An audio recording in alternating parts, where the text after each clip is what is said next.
یہ تقریباً 10-12 مہینے پاکستان تحریک انصاف کے ہر ورکر کے اوپر جو پولیس گردی کی گئی، جس طرح ہمیں دیوار سے لگایا گیا، مختلف کیسز میں مبتلا کیا گیا، وہ اس کے اوپر ہمارے ساتھیوں نے بار آواز اٹھائی، اور ابھی بھی مختلف کیسز میں پولیس ہمارے ورکرز کو، ہمارے منتخب ممبرز کو انفورس ڈس اپیئرنس کیسز میں ہمارے لوگوں کو لے کے جا رہے ہیں اور پریشر ڈال رہے ہیں۔ یہ کام کسی کیئر ٹیکر نگران سیٹ اپ کا نہیں تھا، انہوں نے اپنے مینڈیٹ کو ایکسیڈ کیا۔ جس وقت ہم جائیں گے قومی اور صوبائی اسمبلیوں میں، ہمارا سب سے پہلے ہدف ہے کہ جناب وزیر اعظم عمران خان صاحب کو، ہمارے وائس چیئرمین شاہ محمود قریشی صاحب کو، ہمارے پریزیڈنٹ پرویز الہی صاحب کو، ہمارے ایکٹیوسٹ جو ہمارے سروں کے تاج ہیں، جو اس وقت پابند سلاسل ہیں، ان کی بازیابی کے لیے فی الفور ہم لوگ اقدامات کریں، اور ہماری ڈیمانڈ ہے کہ فی الفور سب کے سب 180 سیٹوں کے ہمارے امیدواران کو ریٹرنڈ کینڈیڈیٹ ڈکلیئر کیا جائے اور ان کی نوٹیفیکیشن جاری کی جائے، کیونکہ وہ سمری آف اکاؤنٹ یا فارم 47 جس وقت ایشو ہوگا تو ہمارے کینڈیڈیٹس جو ہیں وہ فی الفور ان کی نوٹیفیکیشن ہو سکے گی، اور یہ جعلی فارم 47 کو رد کیا جائے۔ بریکنگ نیوز آپ کو دیں گے۔ پیپلز پارٹی قیادت نے مراد علی شاہ کو ایک بار پھر سے وزیر اعلیٰ سندھ بنانے کا فیصلہ کر لیا ہے۔ قیادت کی سندھ بھر کے ایم پی ایس کو کراچی پہنچنے کی ہدایت۔ اسی بارے میں بات کرتے ہیں، حمید سمرو ہمارے ساتھ موجود ہیں۔ حمید بتائیے کیا فیصلے لیے گئے، کیا ڈیٹیلز ہیں آپ کے پاس؟ جی، پیپلز پارٹی قیادت کا اس حوالے سے اہم اجلاس ہوا تھا بلاول ہاؤس میں، طویل وقت جو ہے یہ اجلاس جاری رہا، اور اس اجلاس میں حتمی فیصلہ کیا گیا کہ سید مراد علی شاہ کو تیسری مرتبہ سندھ کا وزیر اعلیٰ بنایا جائے گا۔ 2 بار پہلے وہ وزیر اعلیٰ رہ چکے ہیں، اب تیسری مرتبہ بھی ان کو وزیر اعلیٰ بنانے کا فیصلہ کیا گیا ہے۔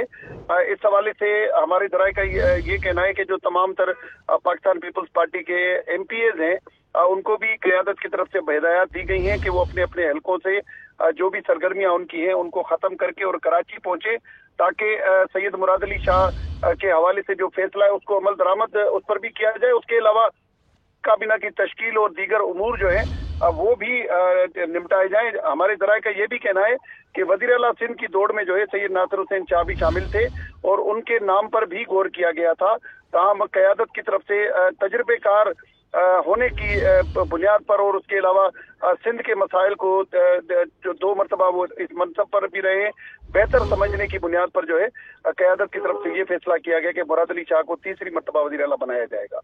حتمی فیصلہ قیادت نے لے لیا ہے۔ بہت شکریہ حمید سمرو، آپ اس بارے میں بتا رہے تھے۔ آگے بڑھتے ہیں۔ جے یو آئی کے سربراہ مولانا فضل الرحمان کہتے ہیں کچھ لوگ بند کمروں میں نتائج طے کر لیتے ہیں، عوام کے رسپانس کو مد نظر رکھ کر ہی فیصلہ کرنا ہوتا ہے، جن سے امیدیں ہوتی ہیں ان کو ہی لایا جاتا ہے، اب فیصلے میدان میں ہوں گے، یہ ایک سنجیدہ فیصلہ ہے۔ احتجاج کی سیاست ہوگی، ہم سڑکوں پر نکلیں گے۔ جی این این کو انٹرویو میں ان کا کہنا تھا کہ کسی سیاسی بیٹھک کو اتحاد کا نام دینا غلط ہے، میرے گھر پہلے بھی دوسری پارٹیوں کے وفد آتے رہتے ہیں۔ پی ٹی آئی والوں کو کہا میرا اور آپ کا اختلاف ہے۔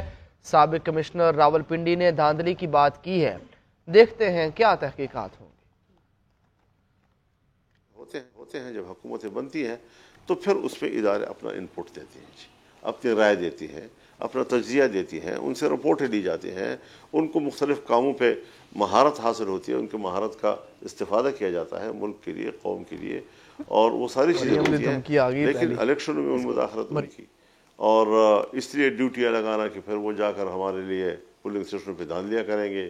کبھی ہم عدلیہ کے ذریعے کہتے ہیں کہ الیکشن کرائے جائیں، کبھی ہم کہتے ہیں فوج کے ذریعے کرایا جائے، کس پہ اعتماد کریں؟ سارے تجربے ہم نے کر لیے ہیں، تو یہ حالات کب تک بنیں گے اور ہم کب کسی پہ اعتماد کریں گے؟ کہ جو ہمارا دعویٰ ہے الیکشن کے حوالے سے کہ بھئی تالاب گدلا ہے تو اس نے اور گدلا۔ اور خبر یہ ہے کہ نون لیگ کی چیف آرگنائزر اور نامزد وزیر اعلیٰ پنجاب مریم نواز کہتی ہیں بیوروکریسی کو قانون شکنی پر اکسانے والوں کو قانون کے مطابق نمٹیں گے۔ بیوروکریسی کو دھمکیوں کا مطلب ریاستی نظام میں انتشار پیدا کرنا ہے۔ مزید کہا کہ افسران قانون کے مطابق اپنے فرائض انجام دیں، افسران کی سلامتی کو خطرہ ہوا تو آہنی ہاتھوں سے نمٹا جائے گا۔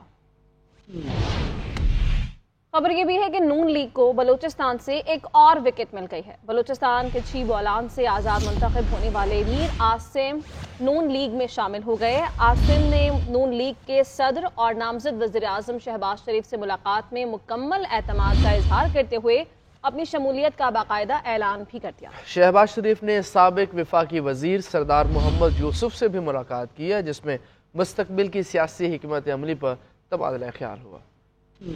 تحریک انصاف کی ایک بار پھر مفاہمت کی پیشکش۔ نامزد وزیر اعلیٰ خیبر پختونخوا علی امین گنڈاپور کہتے ہیں کہ انتقامی کارروائی نہیں کریں گے، ادارے ہمارے اپنے ہیں، صلح کریں گے، ایسا نظام بنائیں گے کہ کسی کے ساتھ زیادتی نہ ہو۔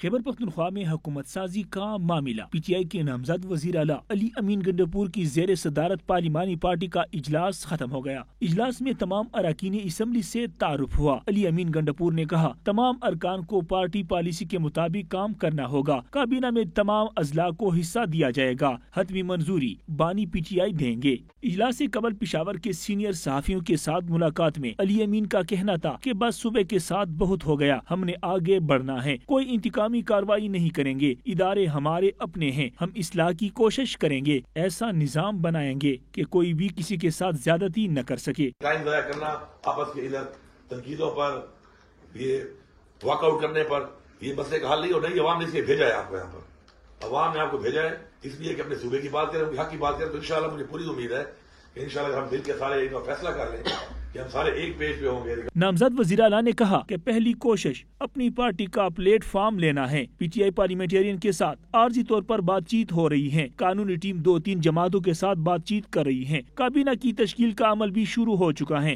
جلد ہی سفارشات بانی پی ٹی آئی کو بھجوا دیں گے۔ ایک اور اہم خبر، سابق کمشنر راولپنڈی لیاقت علی چٹھا کے الزامات، الیکشن کمیشن کی خصوصی کمیٹی کا پہلا اجلاس ہوا۔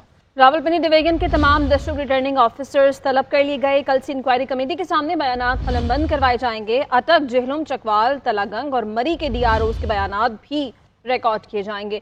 قومی اسمبلی کے 13 حلقوں اور صوبائی اسمبلی کے 26 حلقوں کے آر اوز پیش ہوں گے۔ کمیٹی 3 دن میں رپورٹ تیار کر کے الیکشن کمیشن کو پیش کرے گی۔ رپورٹ آنے کے بعد کمشنر راولپنڈی کے خلاف توہین الیکشن کمیشن کی کارروائی اور قانونی چارہ جوئی کے بارے میں فیصلہ ہوگا۔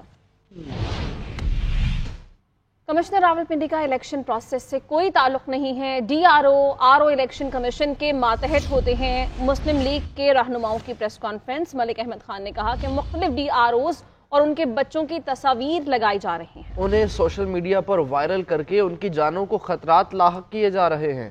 9 مئی سے انہوں نے کوئی سبق نہیں سیکھا۔ جب یہ 35 پنکچرز کی بات کی جاتی تھی تو آپ کو یاد ہوگا ایک کریکٹر تھے افضل خان جو الیکشن کمیشن کے تھے، ان سے بھی ایک فیبریکیٹڈ، ایک بالکل مکمل جھوٹی کہانی اسی طرح کی جس طرح کی کل ایک موصوف جو کمشنر پنڈی تھے ان سے منسوخ کرے جن کا تعلق کوئی نہیں۔ اسی طرح وہ افضل خان نان پارٹی تھے، اسی طرح یہ کمشنر نان پارٹی ہیں، نہ یہ کسی سٹیج پر آر او ہیں، نہ یہ کسی سٹیج پر ڈی آر او ہیں، نہ ان کا الیکشن کے پورے پروسیس سے کوئی تعلق ہے۔ اب یہ کرنا یہ چاہ رہے ہیں کہ جو لوگ اسٹیٹ کے امپلائیز ہیں، جو اسٹیٹ کا ریاست کا اسٹیل فریم ورک ہے، ان کی سیفٹی کے متعلق تھریٹ کر دیں، ان کی لائف کے متعلق تھریٹ کر دیں اور وہاں پر جا کر یہ ان کے متعلق اس طرح کی ایک سچویشن کریٹ کریں۔ میں حکومت وقت سے جو بھی نگران گورنمنٹس بیٹھی ہیں میں ان سے کہہ رہا ہوں کہ آپ دیکھ کر رہے ہیں، what are you waiting for? اگر آپ سمجھ رہے ہیں کہ یہ جو انسائٹمنٹ ہے اس کا کانسیکوینس نہیں ہوگا تو میرا خیال ہے then we are living in cuckoo's land. ایک اور اہم خبر، نون لیگ کے سینئر رہنما اور کوارڈینیشن کمیٹی کے سربراہ سینیٹر اسحاق ڈار نے کہا کہ نون لیگ اور پیپلز پارٹی کی اکابرین بات چیت کے لیے کمیٹیز کے درمیان وضع کردہ ضابطے کی پاسداری کریں، فریقین کے مابین ابھی حتمی نکات طے نہیں پائے۔ انہوں نے کہا کہ کل کے اجلاس میں اہم پیش رفت متوقع ہے جس کے بعد مشترکہ اعلامیہ بھی جاری کیا جائے گا، تب تک اس موضوع پر بات کرنا مناسب نہیں ہے۔